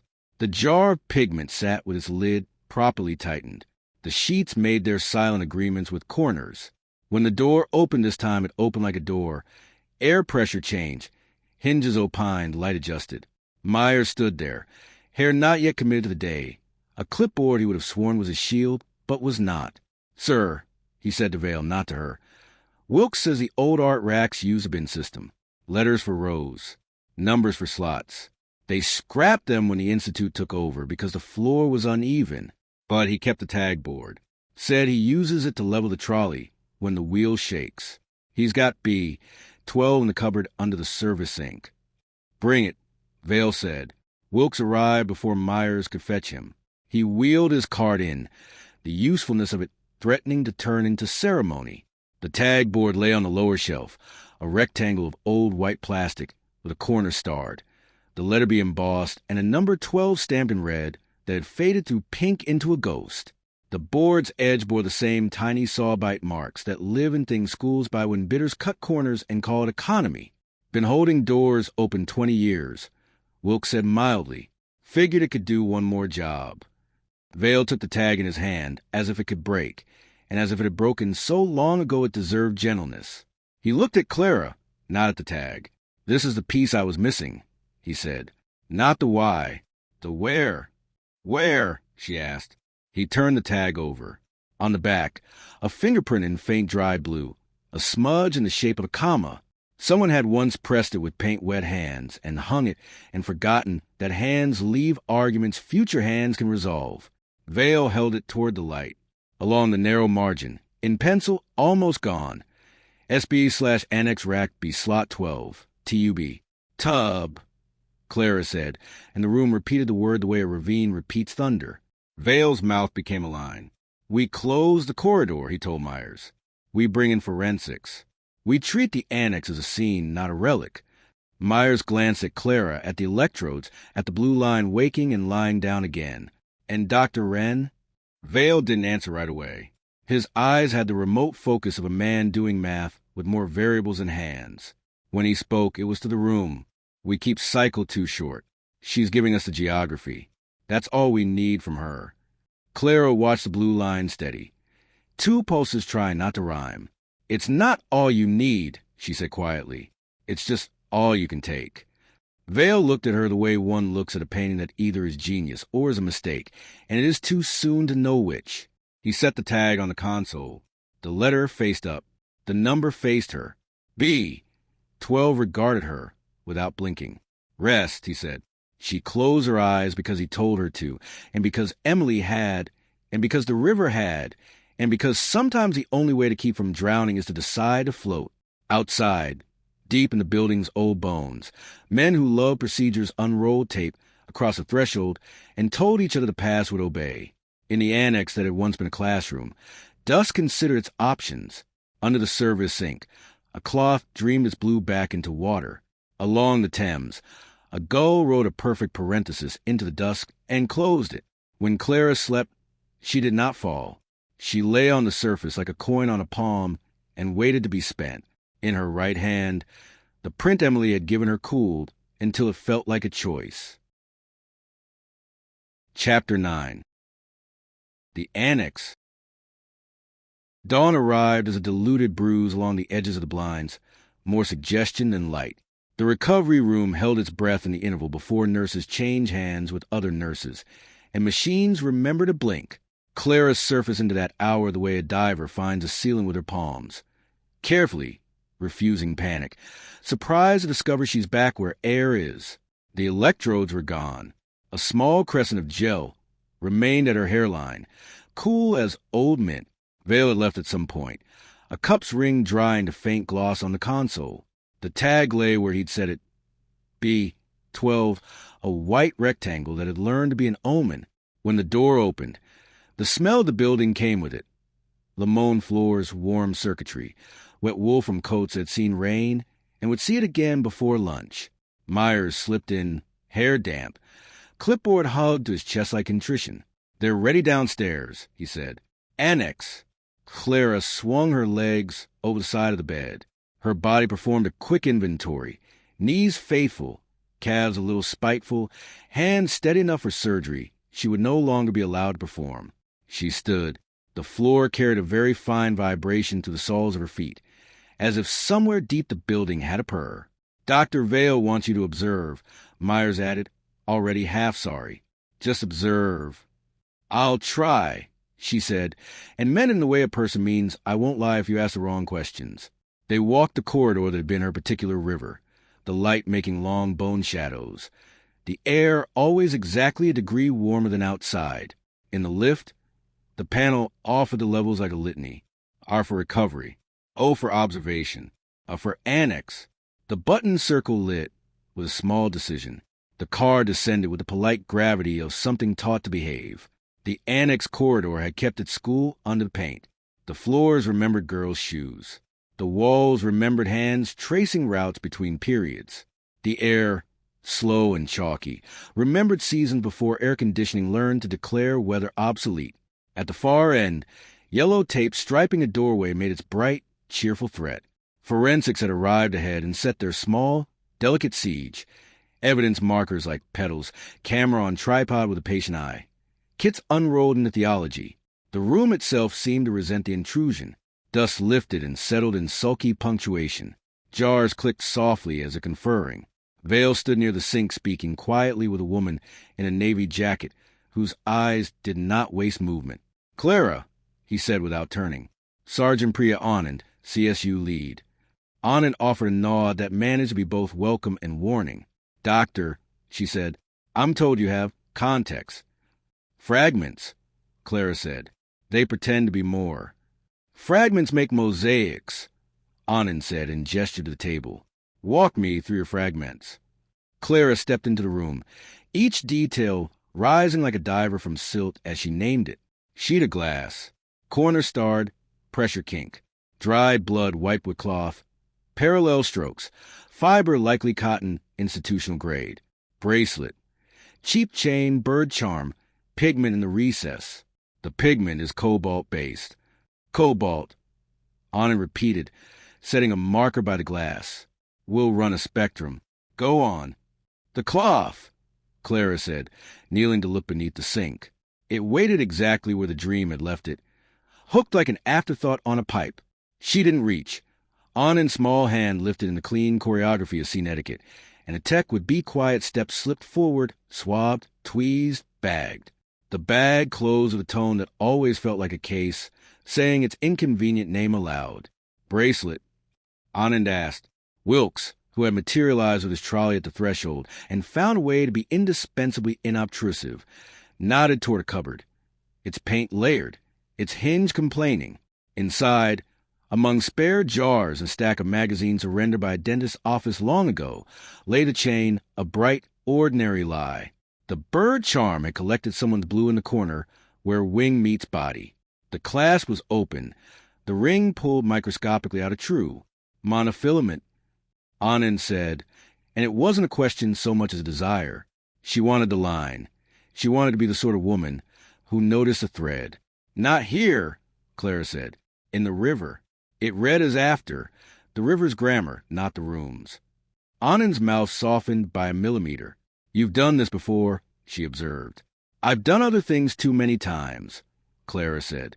The chalkboard presided at their backs with its old sentence half erased. "Dreams do not forget." Anand photographed it, not as evidence, but as character witness. A tech ran a finger along the star crack in the glass through a barrier film and lifted a sliver no larger than a comma for the baggie to adopt. The room offered up what it had kept as if tired of ownership. "Victim?" Anand asked. "You have a name." "Mara Keene," Clara said, and the saying of it settled something long restless under her sternum. 27. Cleaner. Sometime model for donor brochures. She. The room tilted a fraction as a picture overlaid itself. The brochure image. Mara in borrowed lab coat. Hair tucked. Smile obligingly luminous beside a machine that did not know it had posed. She was here late. She saw something. She was lowered, not thrown. The knot was a half-hitch overhand. The kind fathers teach when they think they're teaching simply how to tie things. Anand's pen paused on her pad. Lowered. The abrasions presented as sliding, not impact. The diatoms, Clara stopped herself, amended. There are likely diatoms consistent with intake rather than post-mortem exposure. If you test bone marrow, we will, Anand said, we're allowed to be thorough. She glanced at Vale. Are we allowed to be thorough? For once, he said, and the old fatigue returned to the corners of his mouth. Lyle's arrival put a new angle on the room. He filled the doorway like a frame, coat gathered under his arm, suit learning the day slowly. His eyes took everything in with the caution of a person who knows rooms hold teeth. Morning, he said to the air. Doctor, director, sergeant, detective. Anand inclined, not irritated, not pleased. You get my messages? Lyle asked her. Your messages enjoy leaving their coats on the furniture, she said. We'll keep them until you remember to collect them. He grinned, brief and unencumbered. Then to Clara, quieter, I heard you were back on the water. Back is optimistic, she said. He let the answer be what it was and moved to the chalkboard. Dreams do not forget, he read, and his tone made it half sardonic, half promise. That from your people, director? From the building. Vale said, buildings talk. Lyle asked, they do hear, Wilkes murmured, too soft for anyone who didn't want to hear. Anand's team found the birds the room had hidden for them.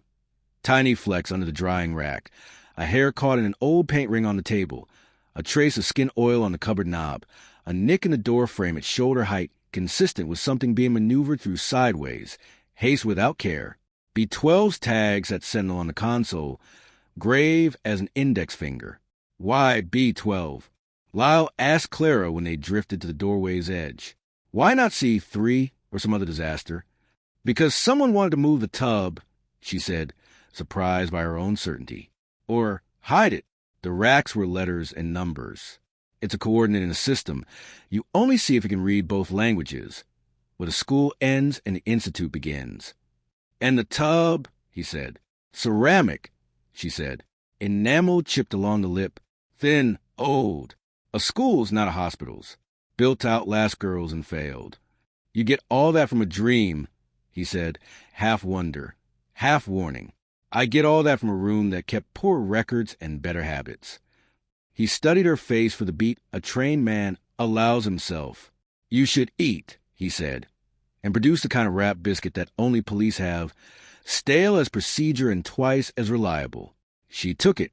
The sugar steadied a small animal that had been pacing behind her ribs. Anand called him back with a palm that did not waste waving. We have transfer, she said, pointing to a smear invisible until a light made it write its name. An arc on the door's inner edge at the height of hip would leave if the hip bore weight. Blue, very faint. Her tech touch swabbed the smear, swaddled it, labeled it with the care of baptism. And under the sink, in the trap, a tray lifted to show a dark curl matted with a history delivered by gravity and negligence. We'll separate. We'll ask her questions. Clara's mouth remembered thirst. She tasted river. She tasted metal. She tasted the lemon of the floors and called it hope. Doctor, Vale said beside her, pitched low for her ear alone. After intake, you should rest. I will, she said, meaning I will not. Cycle 2 isn't a toy. No, she said, it's a net. His jaw tightened a fraction. And what does it intend to catch? Me, she said, and held his gaze while the word made its slow, honest work between them. It already did. A runner's tread in the corridor. A young technician, Harris, nervous, thoughtful, appeared at the threshold with a printout he held as if it might shy. Director, he said, the initial spectral on the pigment, if that's the right word, comes back consistent with an older cobalt blue, not the modern replacement. There's barium in the profile. Late 20th century, early 21st, low-cost student line. Also, he swallowed, we lifted a partial from the charm. It's degraded, but the ridge pattern suggests female mid-size. If the database likes us, we might get a whisper. Run it, Anand said, and check missing persons. Keen, Mara. We did, Harris said, eyes flicking to Clara and away. No report filed, but we found a payroll on an old internal server, cleaning services. Her name's on it through June of 17. Then a line, terminated for cause. No specifics. For cause, Wilkes repeated, as if tasting a phrase you say when you don't want to say anything at all. Lyle wrote nothing. His face became the sort of face that empties so a story has room to speak. What cause? He asked the room gently. The old sink did not answer. The chalkboard coughed a chalk ghost. The floor remembered the girls and did not betray them. Let's go see where B. 12 used to sit, Anand said, and led them into the corridor where the racks had left square shadows like gravestones. Wilkes guided them to the cupboard under the service sink in the adjacent room. A recess of paint tins, cracked rulers, a metronome that had lost its pendulum. He withdrew a rusted bracket marked in Sharpie, B/12. The bracket's edges were the same tiny saw bites as the tag. On its underside, a flake of white enamel clung, stubborn as an old habit. Anand's smile was very small. Hello, she said to the flake, and the tray accepted yet another feather for the case to grow wings. When they emerged into the corridor again, a figure waited at the far end, all angle and patience. Emily. She stood barefoot, hair uncombed, hospital gown turned dress by the dignity of how she wore it. No one else seemed to notice her. The light behind her smudged her edges the way water softens chalk. Clara's throat closed on a syllable that did not become a name. Emily lifted one hand, palm out, not a wave, an oath. Then she pressed her thumb to the center, as if showing Clara a print only they could see. A blue blooming without pigment. A pressure laying claim along the palm's old roads. Then she lowered the hand, and was simply a girl again, 21. Paint on her knuckles, eyes carrying a weather all their own. Doctor? Myers said, and Clara realized she had stopped walking. I'm fine, she said, and the lie had the virtue of good posture. Back in recovery, Vale attempted benevolence in the form of tea. It smelled politely of bergamot, a scent that belonged to other worries. 2 hours, he said. Then home. Home is not where the river stops, she said. Nevertheless, he said, and set the cup down. I need to see the intake logs, she said. Cycle 1, 2017. He did not flinch. You've seen enough. Enough to know I signed something I didn't understand, she said. Enough to know you let me. He rubbed the bridge of his nose, that small weary act that buys clever men a minute. Clara, spare me the tenderness, she said, not unkindly. Just the logs. He looked at her, not through her, and she remembered his face in the first weeks after her father drowned. The man at Cambridge with the uncanny talent for arriving at doors with the right tone and the right question. He had recruited her because he could read losses like compositions. He had loved. Was that the word? What she could not put down. I'll show you what won't destroy what's left, he said at last. What does that leave? She asked. Recipe cards, he said, and smiled without forgiveness. Memos. The music for a hymn with no words. He left. The room puts hand on her shoulder the way empty rooms do when they watch too much. Clara closed her eyes and let the quiet set like lacquer. Behind her lids the annex arranged itself again, glass cloth bracelet bracket, the chain of custody of a death no one had owned. Consent received, the last message had said, and she thought of signatures, of hands guided by someone else's hand, of the way we teach children to form letters by holding their fingers and pretending it is encouragement when it is control. Consent required context. Context required the things that smell and stain and cut. She dozed and woke without remembering the motion. In the doorway, Lau, his gravity softened by something like gentleness. Anand's running the enamel, he said. If the flake likes us, it'll tell us which manufacturer. Sometimes you get lucky and it sings a postcode. Luck is a superstition, she said. Sure, he said, but it keeps men from drinking at lunch. He took the visitor's chair without ceremony and set a paper bag on his knee. Also, sandwiches. I'm told these keep doctors from fainting in corridors. She took the one that smelled like mustard and repetition. They ate like people who remembered how to be quiet together once. He watched her watch the door. You keep seeing something in the corners, he said finally. Am I allowed to ask who? A person, she said. Helpful, he said dry. Does the person want something from you? They want me to finish what I started, she said. And what did you start? A bridge, she said after a beat. Then I walked out on it and called that science. He chewed, swallowed. You're hard on yourself. Everyone else has tried that. I thought I'd assist. Silence held their tired humor. Then his phone vibrated, insect brief. He glanced down. Thumb moved once, twice. Anand, he said. Cobalt student grade, as you suggested. Enamel flaked, like some manufacturer out of Staffordshire. They supplied St. Bridget's refurbishment round 93. Tag and bracket match a purchase order for 12 bath units. Delivered to the annex, never installed. Stored and forgotten. B. 12 would have been the second slot on the B rack. And, he looked up, partial on the charm match, not a database, but piece of paper. Old fingerprint card from a school, volunteer check. Name, Mara Keene. The room, a machine that had learned modesty, did not cheer. Clara felt relief arrive without triumph, like rain after funeral. Correct, late, necessary, not sufficient. Now we tell her, Lau said. Tell who? Clara asked. Her mother, he said, and the word mother set off a sequence of small interior alarms she could not quickly silence. Somebody filed no report, but somebody raised her. There's always a door you haven't knocked. He stood. The chair made its light exhale. He hesitated. You should come. I'm not police, she said. No, he said. You're the one who remembers. They drove through a London that had decided to be medium. Not kind, not cruel. The wipers negotiated. Traffic did what it always does when it wants to feel alive. In the passenger window, buildings slurred into a single continuous architecture. She closed her eyes only once, and when she did, the river presented her with a thread of line snagged on a step, glittering like a fishing of light.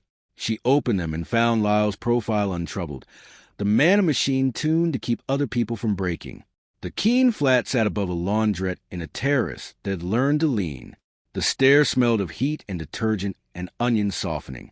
The woman who opened the door was older than the word mother allows, and younger than grief deserves.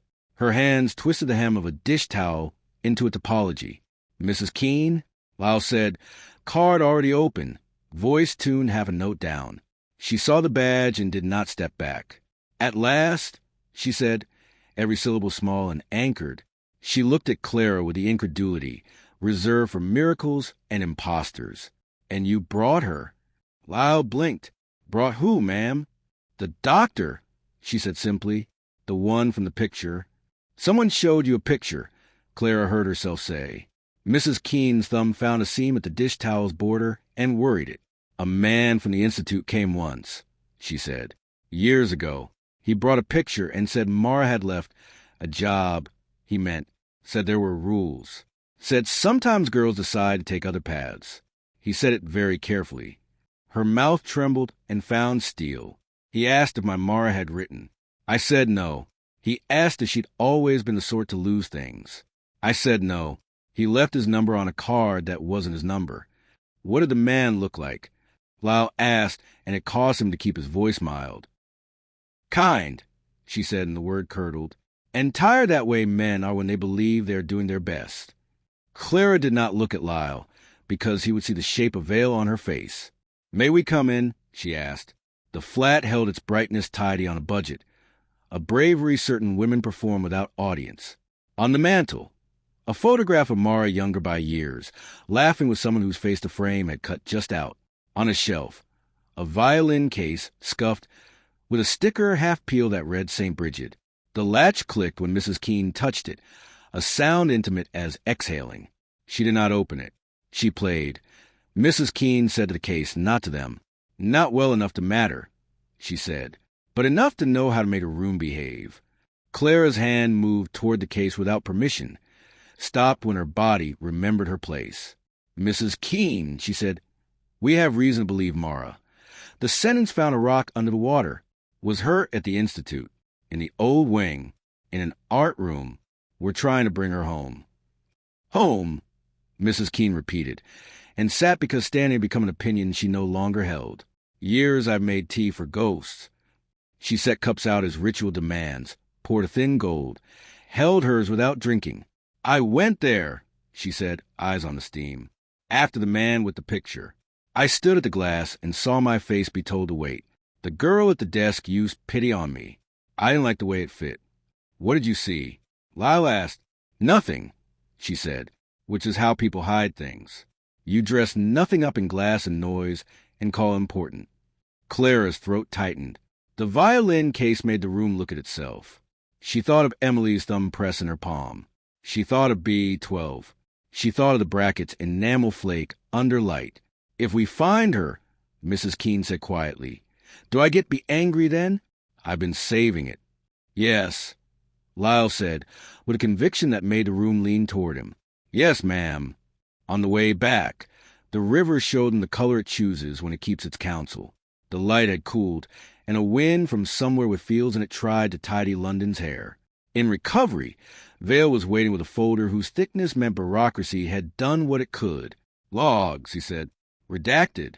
Clara took them. Names were gone. Dates wore black bars that meant either shame or habit. But handwriting persisted where type had tried to erase it. Her own notes in the margins, precise as tailoring. Crosslink at 0.78. Subject reports remembers through me. Session time to 311 for maximum REM overlap. Auditory residuals persistent to wake. Note, dripping respirator. Stringed instrument single sustained pitch. Patient expresses guilt retention despite externalization proxy. Hypothesis. Guilt is not transferable. Only its images are. She set her finger on the last line and felt heat leach from it like meaning. I wrote this and thought it was a clever sentence, she said. Now it reads like a warning. Many clever sentences are, Vale said. Did you go to Mrs. Keene? She asked without looking up. He did not waste a lie. Yes. Why?